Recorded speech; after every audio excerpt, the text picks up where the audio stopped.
하나님 말씀 사무엘하 3장 1절 말씀입니다.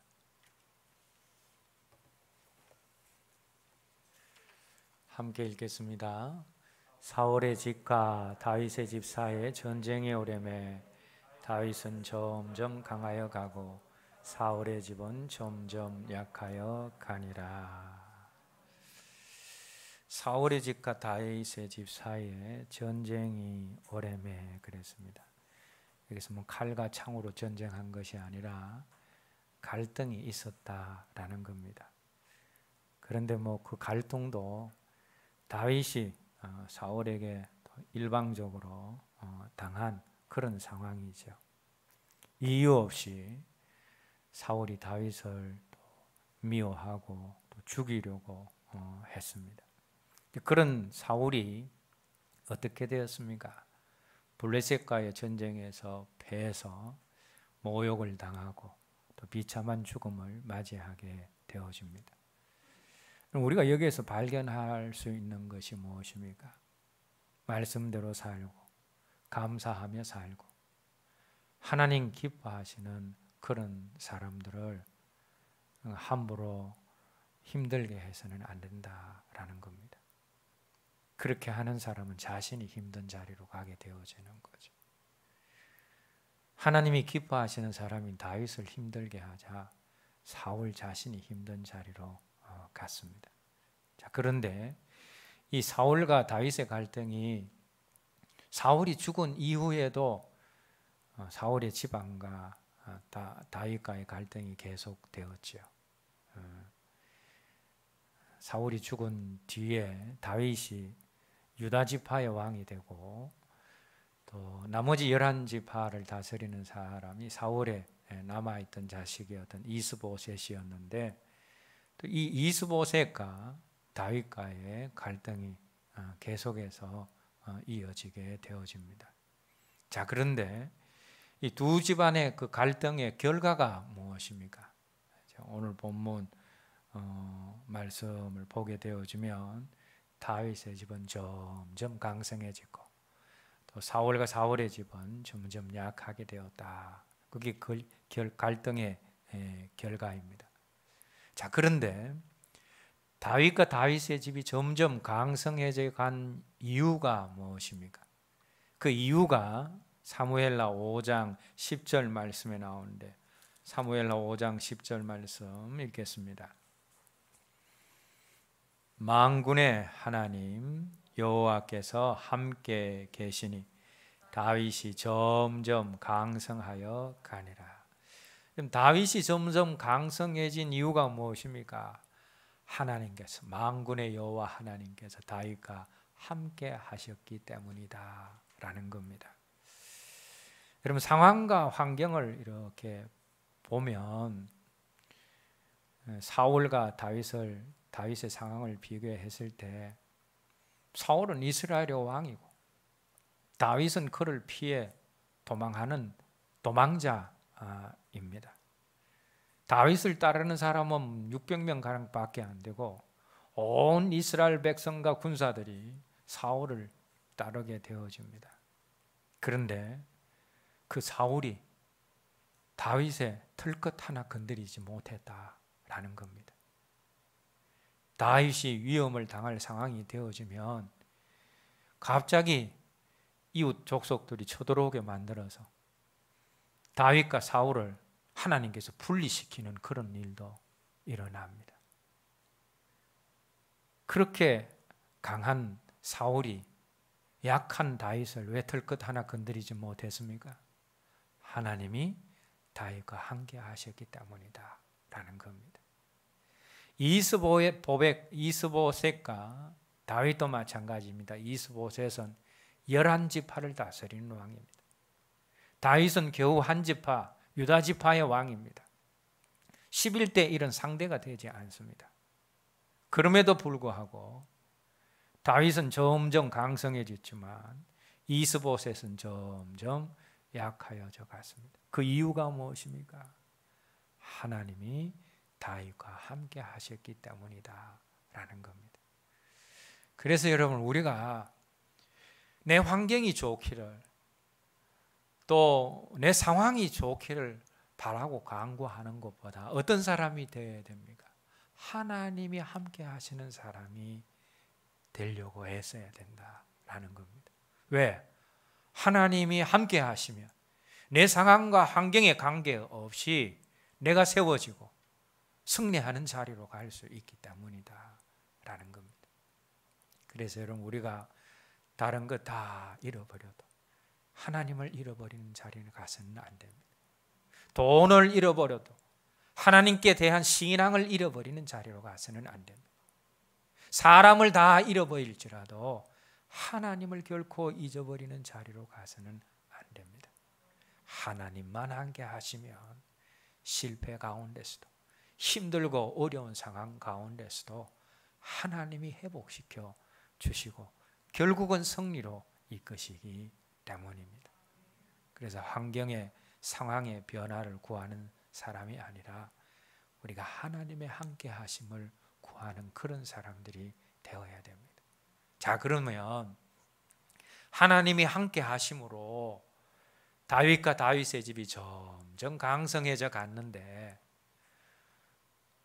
어떻게 했기 때문에, 다윗이 어떻게 했기 때문에 하나님이 함께 하셨고, 사울과 사울 집안 사람들이 어떻게 했기 때문에 하나님의 함께 하심을 누리지 못했느냐라는 겁니다. 그 이유가 무엇입니까? 사울은 왕이 되고 난 이후에 자기 왕국을 더 든든히 하려고 했다. 하나님이 사울을 이스라엘의 왕으로 부르신 이유가 뭡니까? 하나님을 잘 섬기고 하나님의 백성들을 잘 섬기고 이스라엘을 하나님이 통치하시는 그런 나라로 만드시기 위해서 하나님이 사울을 부르시고 왕으로 세우셨다라는 거예요. 그런데 사울은 하나님이 그렇게 하셨는데도 불구하고 왕이 된 이후에 자꾸 자기 왕국을 세우려고 했다라는 겁니다. 이런 모습들이 언제부터 나타납니까? 전쟁에서 승리는 하나님이 주셨는데 그 승리한 후에 뭘 세웁니까? 자기를 위한 기념비를 세웁니다. 사무엘은 블레셋과의 전쟁 이후에 승리를 했을 때 하나님을 위한 기념비를 세웠습니다. 에베네셀이라. 하나님이 여기까지 도우셨다. 똑같이 하나님이 함께 하셔서 전쟁에서 승리했는데 사무엘은 하나님을 위한 기념비를 세우고 사울은 자기를 위한 기념비를 세웠다라는 겁니다. 이게 뭡니까? 자기 왕국을 구축해 가겠다라는 그런 사울의 모습입니다. 여러분, 사울이 처음 왕으로 부르심을 받았을 때 얼마나 순수하고 얼마나 겸손했습니까? 그런데 암몬 왕 나하스와의 전쟁에서 승리한 이후로부터 마음속에 교만한 마음이 자리 잡기 시작합니다. 그리고 그 이후에 계속해서 전쟁 가운데서 승리를 하게 되어지자 아버지처럼 여기고 또 후견자가 되었던, 그리고 두려움과 존경의 대상이었던 사무엘의 말을 한쪽 귀로 듣고 한쪽 귀로 흘려버립니다. 계속해서 승리하고 그의 나라가 굳건해지자 이제는 뭡니까? 하나님까지 무시하는 그런 자리로 가게 되었다라는, 하나님의 분명한 명령이 있는데도 불구하고 그 명령을 자기 마음대로 해석해서 자기 마음대로 행동을 하고 나중에는 하나님을 무시하는 자리로 가게 되었다라는 겁니다. 하나님의 종으로 부름을 받았는데 하나님의 종이 아니라 자기 스스로 왕이 되려고 할 때부터 이제 그의 왕국은 점점 몰락하게 되어졌다라는 겁니다. 자, 그런데 하나님이 다윗의 집에 함께 하신 이유는 뭐냐? 다윗이 왕이 된 이후에 자기 왕국이 아니라 하나님의 왕국을 세우려고 애썼다라는 겁니다. 여러분, 우리가 하나님의 주권을 세우기 위해서 지난주에 세 가지를 제가 그 비결을 말씀을 드렸습니다. 첫 번째는 뭡니까? 내가 아직 주님이 왕 되시지 못한 그런 영역에 하나님의 왕 되심을 자꾸 고백해야 된다라고 했습니다. 두 번째는 뭡니까? 감사로 주권을 이양해 드려야 된다라고 했습니다. 세 번째는 뭐였습니까?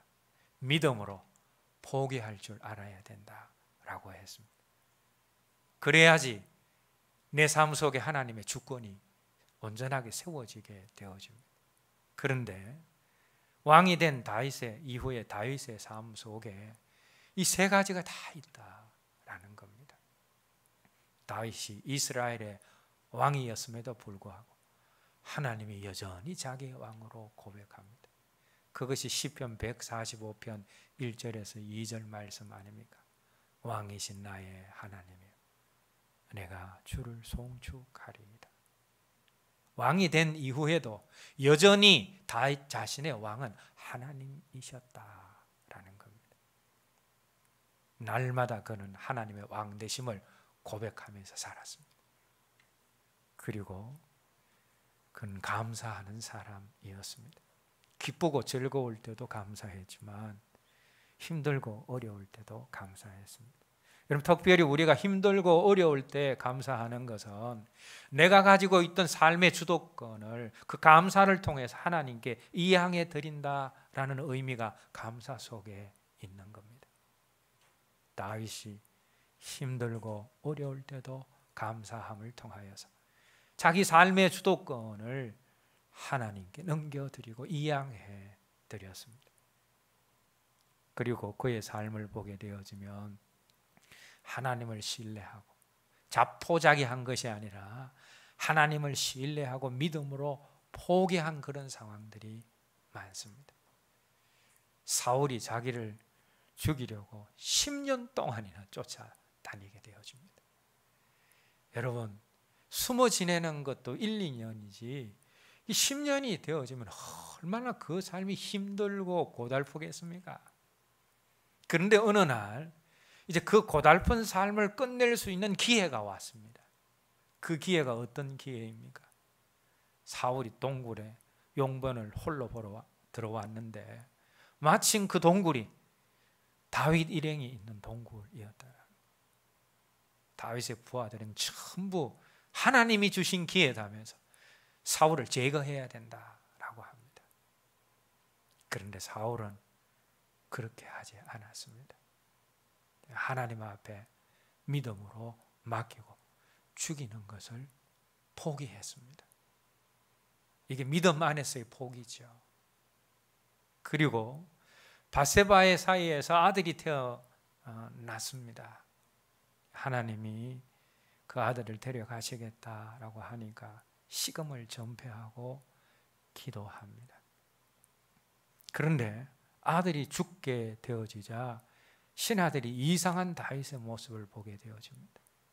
살아 있을 때는 식음을 전폐하더니 아들이 죽자마자 음식을 먹고 기운을 차리고 자기 할 일에 열심을 다하는 다윗의 모습을 보고 의아하게 생각을 합니다. 여러분, 다윗이 왜 그런 모습을 보이게 되어집니까? 믿음으로 포기한 사람의 그것이 모습입니다. 믿음으로 포기했을 때는 그 결과가 어떻든지 간에 하나님의 선하심을 고백하고 하나님을 찬양하는 자리로 가게 됩니다. 비록 아들이 죽었지만 그러나 믿음으로 포기하고 맡겨드리기 때문에 죽었음에도 불구하고 여전히 하나님을 찬양하는 자리로 갔다. 이건 믿음으로 인한 포기죠. 믿음으로 포기했다 하면서 자기가 바라는 대로 되지 않으면 실망하고 좌절하고 낭망하는 자리로 가는 것은 믿음으로 안 맡겨드렸다.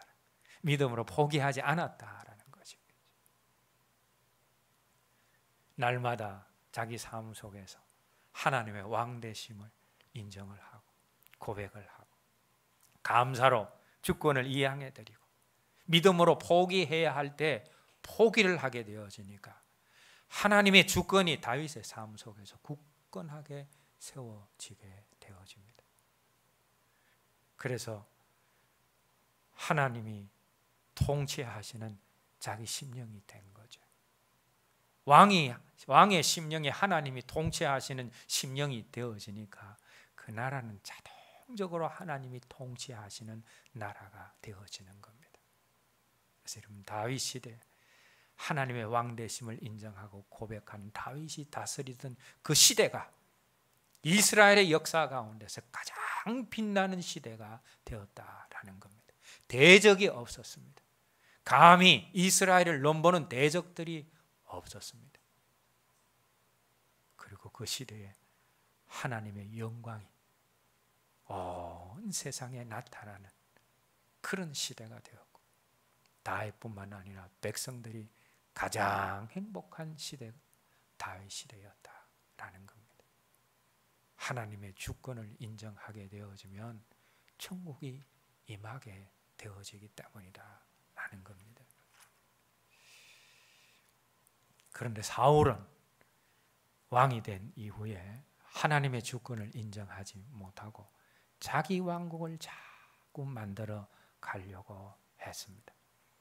그래서 하나님의 선지자의 말도 듣지 않고 하나님의 명령에도 순종하지 않자 사울에게 부어졌던 기름 부으심, 여러분 왕 될 때 기름 부음을 받지 않습니까?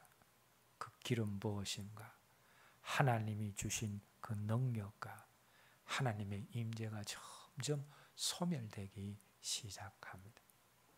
그때의 정확한 상황을 성경이 표현하고 있는데 그것이 사무엘상 16장 14절 말씀입니다. 사무엘상 16장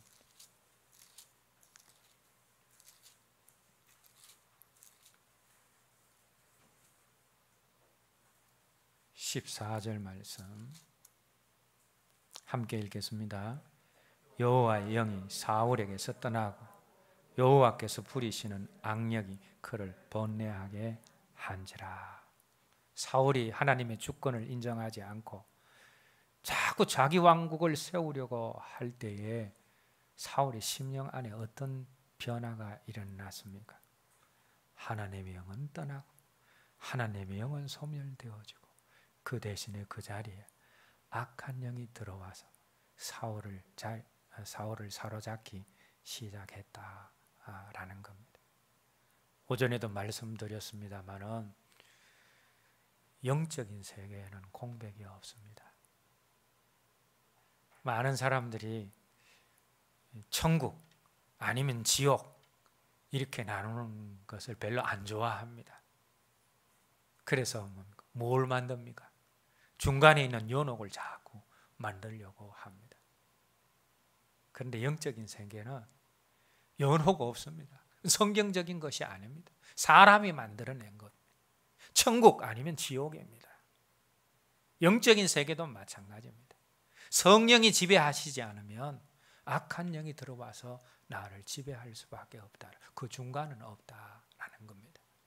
하나님의 영이 떠나게 되어지자 곧바로 악한 영이 사울에게 들어와서 그 사울을 지배하게 되었다라는 겁니다. 그래서 여러분 우리가 하나님이 주신 것, 그 지혜든지 능력이든지 은사든지 재능이든지 물질이든지 직분이든지 그것 가지고 하나님의 왕국을 세우려고 해야지, 내 왕국을 세우려고 할 때는 그때부터는 지옥 같은 삶이 임하게 되어집니다. 하나님의 영이 떠나게 되어지고 악한 영이 밀려 들어오기 때문에 그 삶은 지옥 같은 삶이 될 수밖에 없습니다. 그런데 하나님 주신 것으로 하나님의 왕국을 자꾸 세우려고 추구하고 갈망하게 되어지면 하나님의 영이 충만하게 되어지고 천국이 임하게 되어진다라는 겁니다. 자, 그러면 우리가 자꾸 내 삶 속에서 내 왕국을 세우려고 하지 말고 하나님의 왕국을 세워가야 되는데, 어떤 영역에서 하나님의 왕국을 세워가야 되느냐? 첫 번째, 여러분, 교회 안에서 자기 왕국을 세우려 해서는 안 됩니다. 교회의 머리는 누구이십니까? 예수 그리스도입니다. 교회의 왕은 뭡니까? 예수 그리스도입니다. 자기 의견이 나오다가도 하나님이 말씀하시니, 주님이 말씀하시니 하면 조용해져야 됩니다. 그게 주님이 다스리시는 교회다라는 겁니다. 교회의 직분자들이, 지도자들이 교회 안에서 자꾸 내 편을 가르면서 자기 왕국을 만들려고 할 때, 그런 사람들이 많은 교회는 아무리 규모가 크고 아무리 많은 사람들이 그 속에 있을지라도 영적 전쟁에서는 아주 무기력한 교회입니다. 영적 전쟁의 선봉에 주님이 서셔야 되는데, 주님을 왕으로 인정하지 않고 사람이 자꾸 왕이 되려고 하는 그곳에 어떻게 주님이 왕이 되시고 임재하시겠습니까? 사람이 아무리 많고 규모가 아무리 크더라도 주님이 왕 되시지 않는 교회는 영적 전쟁에서 힘없이 무너지는 교회다라는 겁니다. 그러나 작은 교회일지라도 그 교회를 주님이 다스리시고 주님이 통치하시는 교회는 아주 강력한 교회가 되어집니다. 그래서 여러분, 교회 안에서 내 왕국을 만들려고 해서는 안 됩니다. 여러 교회를 저는 거쳐왔기 때문에 자기 왕국을 만들려고 하는 사람들을 교회에서 많이 봅니다. 여러분, 인본적인 교회는 선거를 할 때도 어떤 사람한테 가서 줄을 서야 당선이 됩니다. 이건 하나님이 굉장히 싫어하시는 모습입니다. 그건 인간이 다스리시는 인간의 왕국이지 주님이 다스리는 교회가 아니다라는 겁니다. 그래서 교회 안에서 주님의 사람, 성령의 사람을 내 주변에 있는 사람을 만들어 가야지, 자꾸 내 사람으로 만들어서 내 말 듣게 하고 나를 따르게 하는 그런 어떤 모습들을 교회 안에서 보여서는 안 된다라는 겁니다. 그리고 여러분, 남성교회나 여성교회에 모일 때에 자꾸 자기 주장을 내세우지 마십시오. 여러 사람이 좋다 하면 그 길을 따라가는 것이 좋습니다. 왜 자꾸 자기 주장만 옳다고 생각하고 자기 주장만 따라오라고 합니까? 마음속에 은연중에 자기 왕국을 만들고자 하는 그런 안 좋은 마음이 있기 때문이다 라는 겁니다. 그래서 여러분, 우리가 내 주변에 있는 사람을 전부 다 나를 향하게 만들면 안 되고 하나님을 향하게 만들어야 됩니다. 주님을 향하게 만들어야 됩니다. 교회 안에서 교회가 주님이 다스리시는 그런 주님이 통치하시는 공간이 되게 만들어야 된다라는 겁니다. 두 번째로 우리 주님이 통치하시도록 만들어야 될 중요한 곳이 어디냐? 우리 가정이다라는 겁니다. 혹시 여러분 그림 가운데 예수님 이렇게 형상인데 파나처럼 찍어서 있는 형상이 있고, 가정의 주인은 예수 그리스도시오라는 그런 어떤 파나 보신 적이 있습니까? 그 파나에 있는 그 글귀처럼 우리 가정의 주인이 누가 되셔야 되느냐? 주님이 되셔야 된다라는 겁니다. 결혼을 하게 되어지면 주도권 싸움을 하는 신혼부부들이 있다고 합니다. 실제로 그런 사람들이 많은 것 같아요. 내가 초반부터 아내를 눌러야지 내 일생이 편하다. 초반부터 남편을 내가 눌러야지 내 일생이 편하다. 그래서 주도권 싸움을 하는 신혼부부들이 있는데 참 어리석은 모습입니다. 부부 사이에 주권은 누구에게로 가야 됩니까? 주님에게로 가야 됩니다. 이제 모든 주권을 주님께 넘겨드려야지 그 부부 사이가 행복한 부부 사이가 되는 것이지. 남편을 내가 지배하려고 하고 아내를 내가 지배를 하려고 하고 지배하기 위해서 때로는 폭력도 사용하고 폭언도 사용하고 때로는 은사도 사용하고 때로는 눈물도 사용하고 그래서 아내와 남편을 자기 밑에 종속시키려고 하는 모습은 그건 천국에서 온 모습이 아니다. 여러분, 아내가 변하고 남편이 변하는 것은 윽박 지른다고 폭언을 한다고 인상 쓴다고 뭐 은사를 가지고 이렇게 저렇게 절대로 안 변합니다. 오직 사랑으로 섬길 때에 그 사랑 때문에 변하는 것이지 다른 것으로는 안 변합니다. 우리 자녀들도 마찬가지입니다. 자녀들을 키우면서 우리가 사랑이라고 표현하고 겉은 사랑이라고 말하는데 자신도 모르게 아이들을 우리의 지배 아래에 넣고자 하는 그런 마음들이 사람들 속에 있다라는 겁니다. 그래서 여러분 부모의 뜻을 강요하기도 하고 그 기준에 맞지 않으면 마음 상하기도 하고 그죠?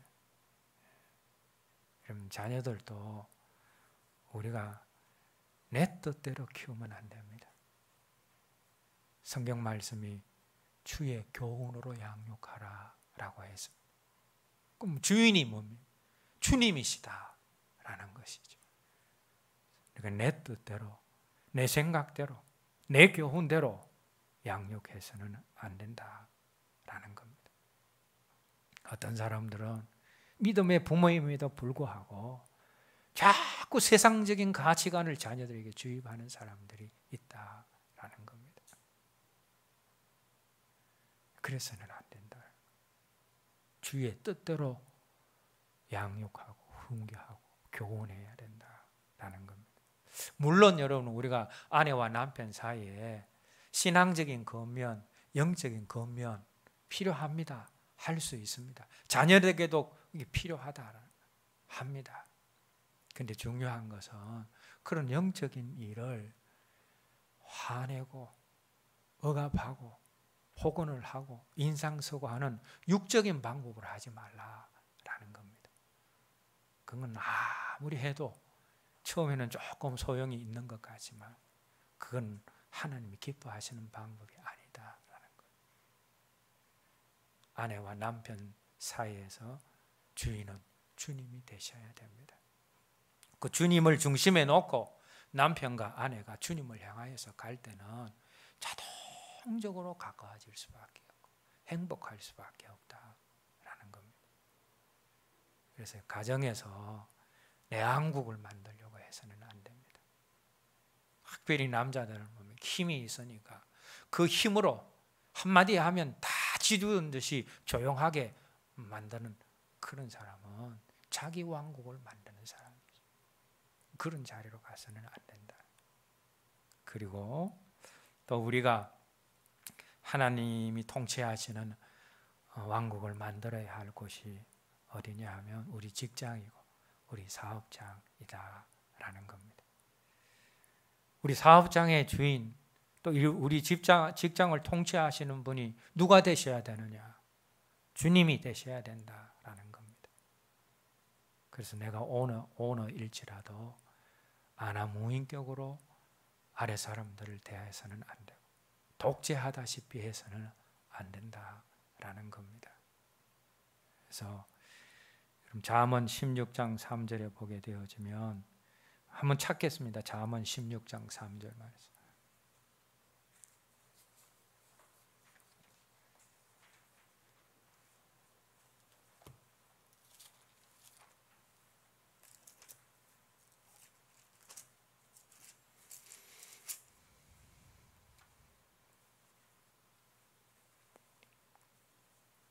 잠언 16장 함께 읽겠습니다. 3절 말씀. 너의 행사를 여호와께 맡기라. 그리하면 내가 경영하는 것이 이루어지리라. 행사를 여호와께 맡기라 하는 것, 주권을 여호와께 맡기라 하는 것. 사업장의 주권을 여호와께 맡기면 하나님이 경영하시는 사업장이 되어진다. 그럼 사업하시는 분들 잘 들으시기 바랍니다. 어느 정도의 사업은 기도 없이 할 수 있습니다. 그런 내 사업의 규모가 점점 커지게 되어지면 그 사람은 반드시 기도하는 자리로 나와야 됩니다.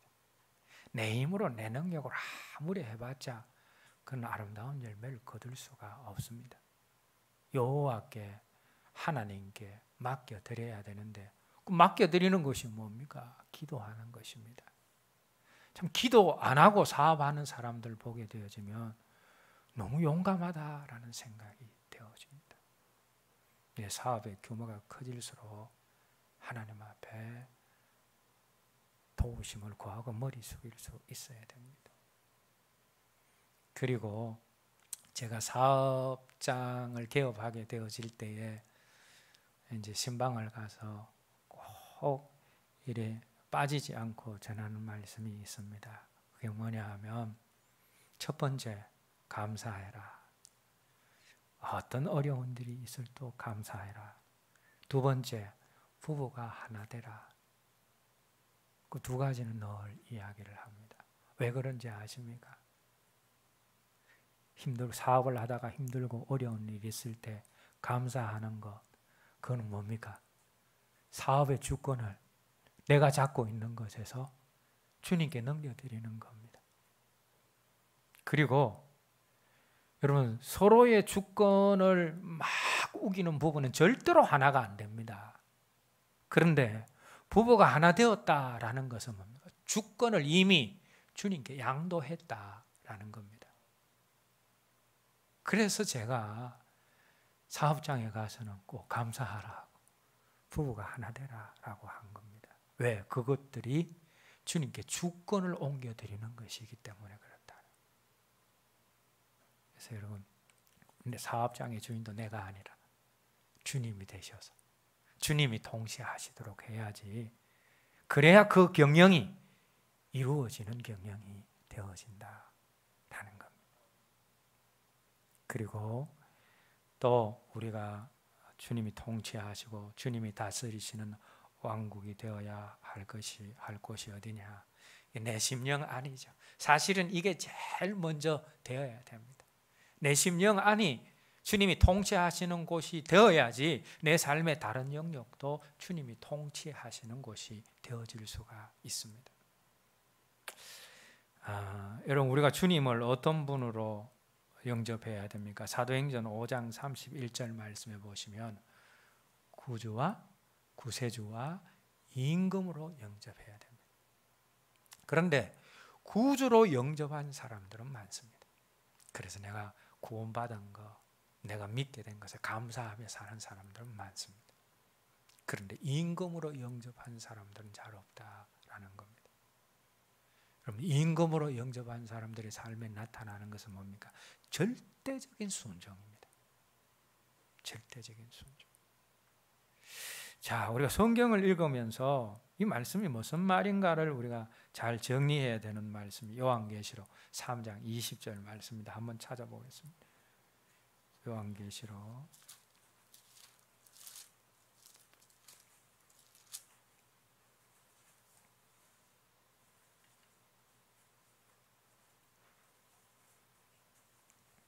함께 읽겠습니다. 요한계시록 3장 20절 말씀 함께 읽겠습니다. 볼지어다 내가 문 밖에 서서 두드리느니 누구든지 내 음성을 듣고 문을 열면 내가 그에게로 들어가 그와 더불어 먹고 그는 나와 더불어 먹으리라.